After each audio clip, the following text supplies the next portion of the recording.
Labdien, draugi! Ķīnas autozīmoli ienāk Latvijā un Eiropā jauna realitāte tirgū. Ķīnas automašīnu ražotāji turpina aktīvu ekspansiju Eiropas tirgū, un arī Latvija nav izņēmums. Jauns ķīniešu autozīmols Dongfeng jau ir ienācis Latvijas tirgū, piedāvājot elektriskās automašīnas, hibrīdus un klasiskos benzīna un dīzeļdzinēju modeļus. Pirmais oficiālais zīmola pārstāvis Latvijā ir Vesele, un zīmola sauklis ir Drive your dreams, jeb vadi savus sapņus. Ķīnas autozīmola īpatsvars Eiropā un Latvijā. Eiropa, tādas valstis kā Norvēģija, ir kļuvušas par līderiem ķīniešu elektroauto īpatsvarā, tie aizņem līdz 30% tirgus. Zviedrijā un Nīderlandē strauji pieaug tādu zīmolu kā Mio un Imģļē popularitāte. Latvija, Dongfeng ir kļuvis par jaunu tirgus dalībnieku, piesaistot vietējo iedzīvotāju uzmanību ar pieejamu cenu un modernām tehnoloģijām. Kāpēc ķīniešu automašīnas iegūst popularitāti Latvijā un Eiropā?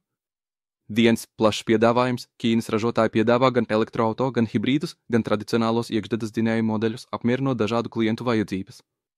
Otrais – pieejamas cenas. Ķīnas automašīnas ir ievērojami lētākas par Eiropas konkurentiem, kas īpaši svarīgi valstīm ar zemāku pirktspēju, piemēram, Latvijai.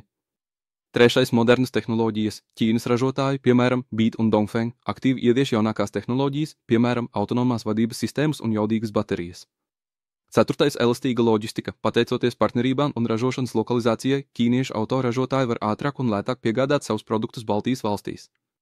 Piektais – fokus uz ekoloģiju. Eiropas valstis, tostarp Latvija, aktīvi veicina elektroauto lietošanu, un ķīniešu elektroauto ir konkurētspējīgi, pateicoties to kvalitātei un cenai. Ko tas nozīmē Eiropas autoražotājiem? Audi un BMW būs jāekonomē uz kvalitāti. Lai konkurētu ar lētākiem ķīniešu auto, Eiropas zīmoliem nākas samazināt izmaksas, tas var ietekmēt materiālu un montāžas kvalitāti.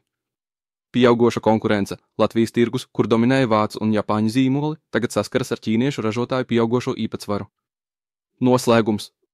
Ķīnas autoražotāju, piemēram, Dongfeng, ekspansija Latvijā un Eiropā ir loģiskas stratēģijas, pieejamības, modernu tehnoloģiju un pieprasījumu pēc ekoloģiskā transporta apvienojuma rezultāts. Taču tas rada arī spiedienu uz Eiropas ražotājiem, kuriem tagad jāpielāgojas jaunajiem apstākļiem, lai saglabātu savas tirgus pozīcijas.